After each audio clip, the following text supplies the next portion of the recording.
Iran की सरकार आज अपने सर्वाइवल के संकट के दौर से गुजर रही है। पिछले दिनों ईरान में भीषण जन आंदोलन देखने को मिला। यह जन आंदोलन 2022 के महिला आंदोलन से बहुत बड़ा है और इसके मुद्दे भी बहुत ज्यादा व्यापक है। दिसंबर 2025 के अंत तक रियाल की वैल्यू गिरकर 1.4 मिलियन प्रति अमेरिकन डॉलर के रिकॉर्ड से भी नीचे पहुंच गई। 2018 में ट्रंप प्रशासन द्वारा मैक्सिमम प्रेशर कैंपेन स्टार्ट करने से पहले यह दर लगभग 40,000 रियाल थी। मतलब इतनी छोटी अवधि में इतनी बड़ी गिरावट ने ईरान की अर्थव्यवस्था की कमर तोड़ दी, जिसके चलते व्यापारियों ने 28 दिसंबर को ईरान की अर्थव्यवस्था कहे जाने वाले तेहरान में ग्रैंड बाजार में विरोध प्रदर्शन शुरू किया। दिनांक 21 दिसंबर 2025 प्रदर्शन के दौरान पहली मौत की सूचना मिली। इसी दिन सरकार ने एहतियात के तौर पर देश के 31 में से 21 रीजन में व्यापारिक प्रतिष्ठानों को बंद करने का आदेश दिया। यह आदेश सरकार के लिए बैकफायर कर गया और नतीजन इससे होने वाले प्रदर्शन और ज्यादा व्यापक हो गए।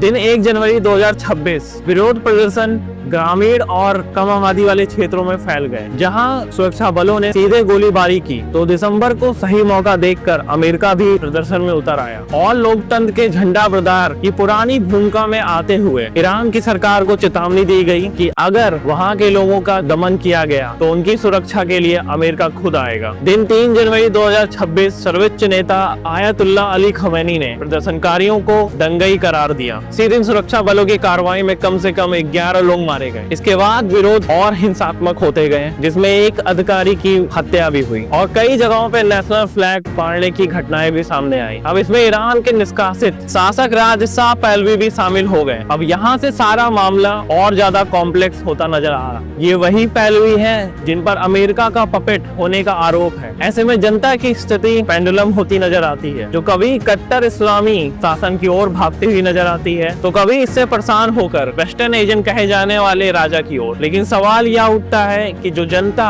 इतने सालों तक यह सब सहती आई, अचानक ऐसा क्या हो गया? इसका जवाब पिछले साल इजराइल के साथ युद्ध में छुपा हुआ है, जिसमें ईरान की क्रेडिबिलिटी जाती रही और इससे दुनिया की नजरों में ईरान की ताकत कमजोर होती दिखी ही। साथ ही इसने वहाँ के नागरिकों की आस्था मौजूदा सरकार में बहुत ही कम कर दी। एक कारण जिसने जनता को सब झेलने की शक्ति दी थी, राष्ट्रीय संप्रभुता। जब वो भी ना रहा तो क्या फायदा इस इस्लामिक रेजीम का? ईरान में प्रतिबंध तो इस्लामिक क्रांति के बाद ही लगा दिए गए थे, लेकिन स्थितियां बस से बदतर होना शुरू हुई ट्रंप के दोबारा सत्ता संभालने के बाद। अब देखना ये है कि ये ऊंट किस करवट बैठता है। क्या फिर से ईरानी बीचों पर बिकनी पहने औरतें नजर आएंगी या दुनिया का एक लौता सिया मुल्क अस्तित्व में बना रहेगा? अगर आपको हमारी ईरान पर वीडियो अच्छी लगी हो तो हमारे चैनल इंडिया अनस्क्रिप्टेड को सब्सक्राइब कीजिए। जय हिंद।